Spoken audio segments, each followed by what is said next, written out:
He will not force this time without age, which is the summer.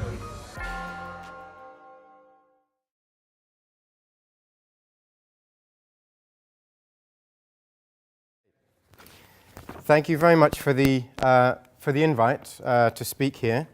It's a great honor for me personally and for us at Google to be able to be invited to this forum to speak with you about what we're doing, what you're doing, ways we might collaborate, things we can learn from each other.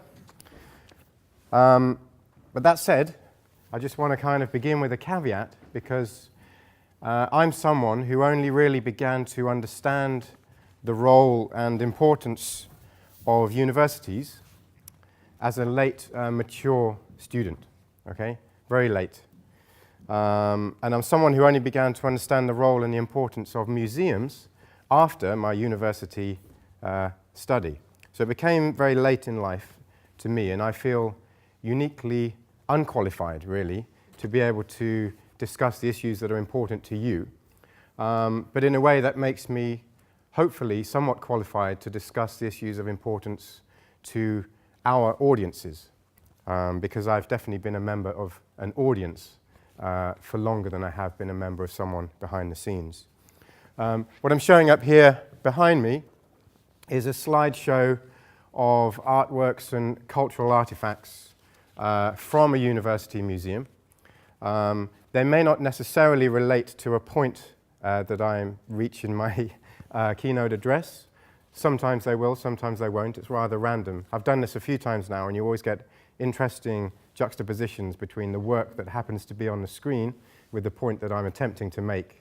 Often they kind of contradict each other, but if you find that what I'm saying doesn't make much sense, you've got some nice pictures to look at. So it's about addressing the audience, really, that I want to kind of focus on and look at closely today, and in particular how we address our audiences. In the original version of this speech, what I was going to do was explore some notions about digital transitions and digital dimensions, which would lead up to what we do at the Google Cultural Institute, which is where I work. But I felt this kind of had the structure of a sales pitch, all right? And I'm not really here to sell anything at all today, least of all to say that what we do is interesting or otherwise. I'm really here to kind of sell the idea that digital answers and looking for digital answers is actually problematic in its own right. And so the organizers, in inviting someone from Google, expressed an interest in having some non-traditional thinking brought into this forum from outside of the museum sector. Perhaps something non-traditional around which to frame the discussions that you have through the rest of the conference. And so my first response to this suggestion was to take a look at one of the most traditional ideas about technology, and that is that technology is somehow a shiny set of answers to a rather cloudy set of questions. So in the spirit of this alternate approach, I'd like to instead suggest that technology really is a set of red herrings, almost, distracting us from the real issues that we're attempting to address. You can be glad I left my school of red herrings joke out here. To explain what I'm getting at specifically, I'd like to share with you something personal about working at Google. So I'm going to share the very first formal interaction that I had with Google as a job applicant, because in this tiny interaction is the seed of what I hope to make clear today. Google job interviews themselves are a ripe topic for discussion on the internet, although I should say that the interviewing approach has changed quite dramatically in the 3 years that I've been there, so it's no longer like it was just 3 years ago. So let me share with you a variation of the very first question that I got in my very first job interview at Google. Here it is. Around 80 British people die every year in Greece. Explain whether or not this makes it more dangerous for British people to go to Greece or to stay at home. So I went through a number of kind of phases in my initial response to this job interview question, from what to, oh, hang on, okay, maybe, no. Well, interesting question, and here I am struggling to figure out how on earth I respond to it in an appropriate manner in this sort of formal job interview setting. And I had how am I supposed to know this response in my head, which I didn't reveal, thankfully, knowing that was inadequate, that I needed something more appropriate to this question. So I soldiered on in my head very quickly, under pressure, and began to make some progress on this question. Now, it turns out that this is a specific kind of challenge known as a Fermi problem. Okay? Those in physics or engineering may have heard of Fermi. And to figure out the answer to this question requires a form of dimensional analysis in which the strategy is to make a series of educated guesses and justified assumptions, and then to apply some logic about what you've just done to reach a reasonable answer. So the precise answer really is almost irrelevant. And for similar reasons, any immediate hunch or intuition is of limited value. The best strategy, it turns out, is actually to hack the question.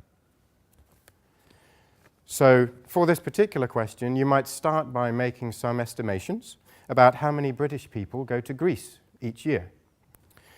And from how many go on holiday each year, where they go, how many of those go to Greece, etc. And from this number, what proportion of that is 80 who die?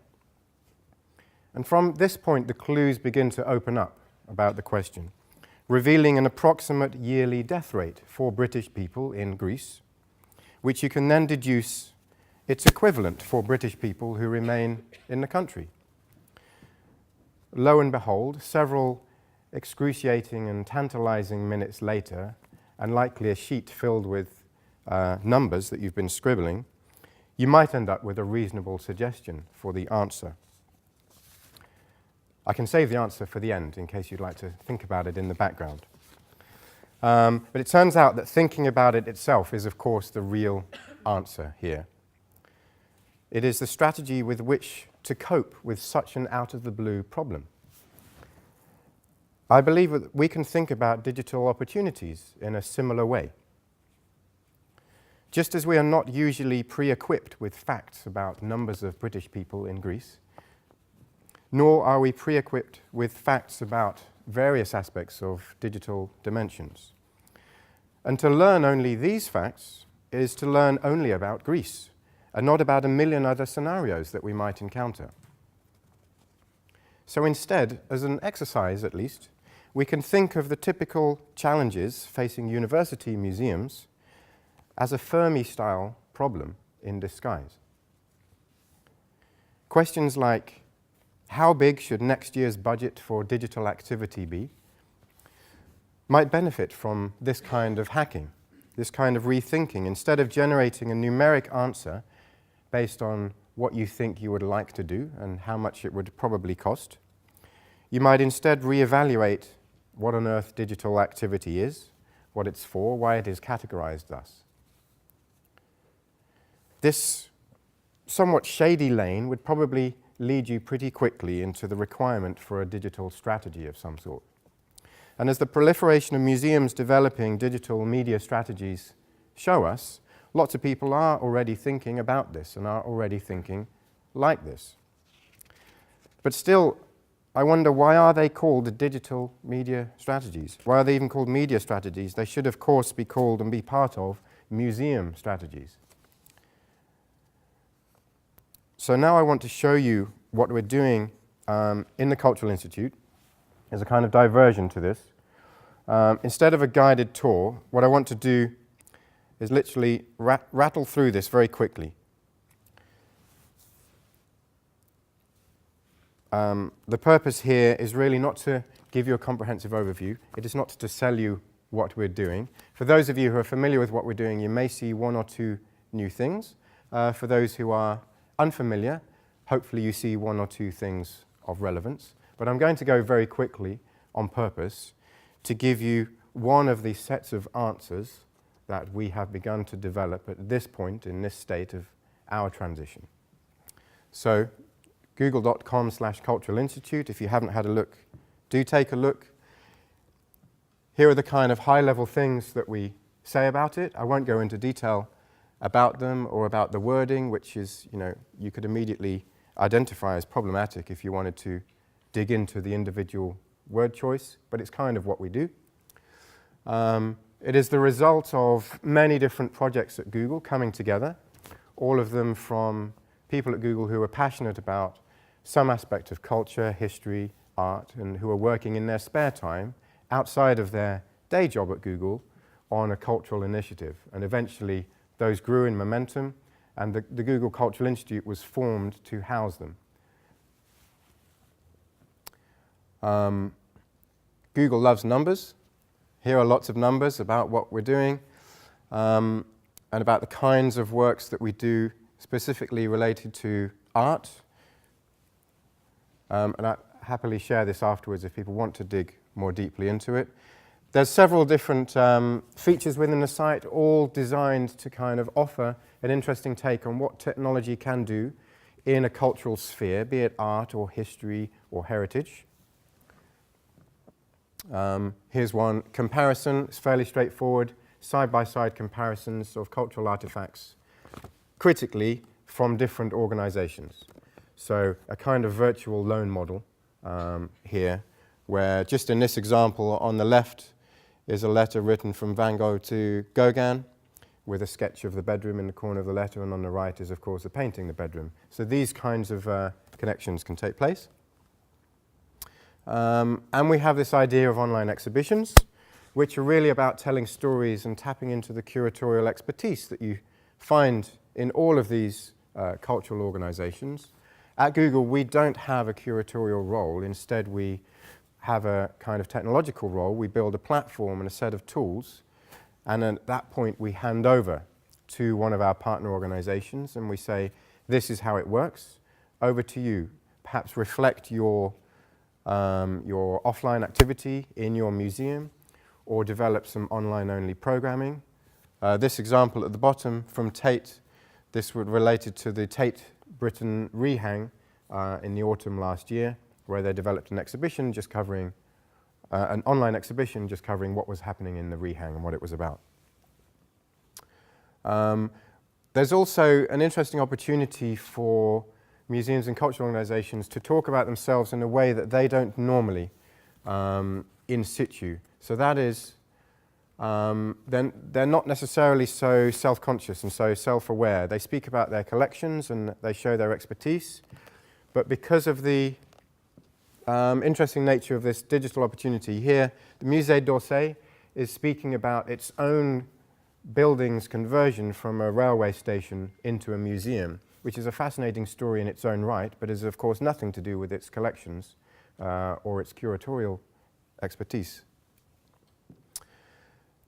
And we've developed a set of technologies driving all of this, which we've now begun to distribute through what we call Google Open Gallery. This is simply a means to kind of set free some of these technologies so that cultural organizations can use them on their own website. That's making use of all the things like the Zoom viewer that we have, search, faceted navigation, the exhibit curation tools, the CMS system, all of the things that run it behind the scenes are available to you, including those in the room if you wish, on your own website in addition to the Google Cultural Institute. We also have a relatively new laboratory space in Paris. And this is an active laboratory with a workshop. We have artists and historians in residence there who are directly addressing questions about what happens when culture and technology meets in a physical environment. Looking at 3D objects, looking at mobile phones, screens. So actually using specific technologies, but also saying, why are we using them? What technologies might exist that we could make use of instead? And we have a very active presence on social media, which really is where some of our most engaging activity takes place, and certainly our greatest dialogue between us, our partners, and our audiences. Many millions of followers and discussions take place. and opportunities for individuals to curate themselves through what we call user galleries, where they can have an equivalent of creating an exhibition, but of their own, which they can then publish on the site. So I just want to rattle through here the rest of this. Lots of educational activity takes place, this thing called Connected Classrooms. This uses Google Hangouts, which is like Skype, but for multiple users, and you can broadcast it at the same time. So you can get a video in different classrooms around the world, each of them speaking with each other about a topic, perhaps with a curator or an expert from a cultural organization. And that's that. My email address there if you want it. Back to this lovely slideshow. So that was a kind of one set of answers, but the reason I didn't want to kind of focus on it and to talk about it in depth is because I don't think it is the set of answers. I don't think it's the finished set of answers. It may not necessarily be the best set of answers. It's just one point in a state of transition where we're currently thinking about technology and the interactions that it offers us. So, you know, if you think about how you might traditionally approach these technology opportunities, you tend to think about a kind of piece of magic technology that can bridge the physical now to the digital tomorrow, something that takes you from where you are to where you want to be. You know, and you might say, is it social media? Is it online collection interfaces? Is it shared open APIs? Is it radically different content licenses? Interactive screens, apps, Google Glass, 3D scanning, all, you know, millions of things that it could be. But, you know, I would like to suggest that it is actually none of those things. Okay? In fact, it's really technological literacy, not technology itself, that can help navigate these digital landscapes to define and to reach future waypoints. We're constantly playing catch-up in technology. We read about new developments, try and figure out if and how they might apply to us. Basically, it's impossible to keep up. In fact, it might be better to kind of give up this race and instead figure out how to proceed with the knowledge that the ground is constantly moving beneath us. Because, as you will have seen with numerous big budget, particularly government projects, the more you invest in a particular technology, the more likely it seems that it will be out of date by the time that it is delivered. So instead, it seems we need to learn an agility to cater for uncertainty and for incompletion, to cater for frightening speed and for boggling scale. Now, one way to cope with this is to address the actual overhead of coping itself. Okay? So the traditional answer to that of investing in a larger digital department only buys entry into this technology race that you can't really win. And it takes away focus, I would argue, from the cultural and educational areas in which a university museum is far better equipped to shine. So for a cultural organization to ease this technological overhead, it might instead consider a number of other approaches. The first is to partner with a technological organization that shows an understanding of what is important and how it might be achieved, and of course has some sort of cultural understanding to match that. That's what we do. Others do that too. Lots of people engage in that area of activity. The next approach is to actually to distribute this technological overhead more widely throughout the cultural organization. So at Tate, the ex-head of web, John Stack, is now the head of digital transformation. And what this means at Tate is literally about accelerating technology skills into all departments and to all business functions. it's saying, really, there's no need for a digital department, and I know this will be covered in more detail tomorrow. No need for a digital department per se. Everyone should have digital skills. It's rather like about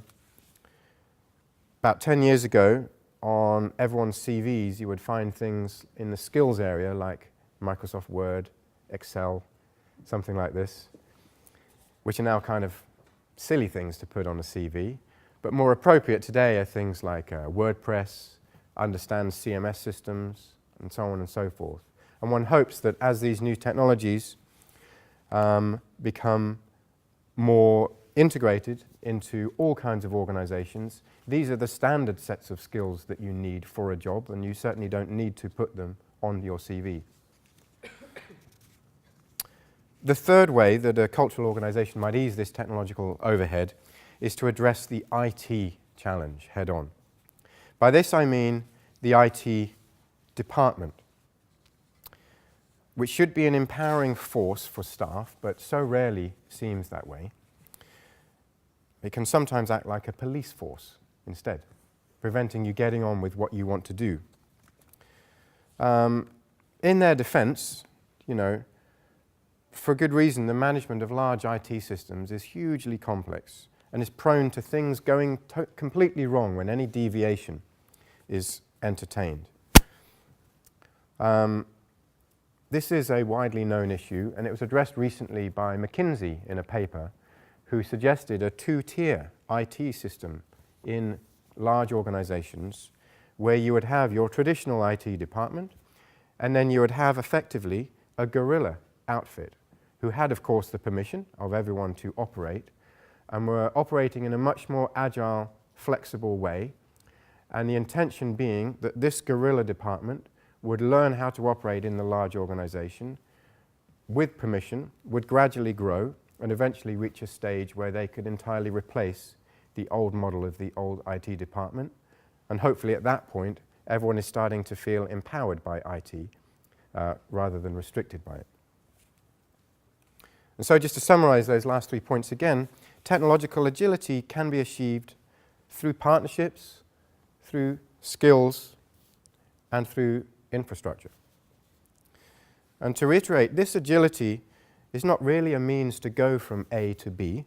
Instead, it's really to go from A to grey, to a fruitfully uncertain existence, to a journey-led understanding of digital, where instead of answers, we have practices. Instead of solutions, we have approaches. Instead of results, we have tools. Instead of frustrating, wasted spending, we have empowering, useful investments, which are designed to cater for a state of transition that is both incomplete and permanent. We are united in this state of transition, and the sooner we acknowledge it and share our understanding, the better we can utilize it to our advantage. Thank you.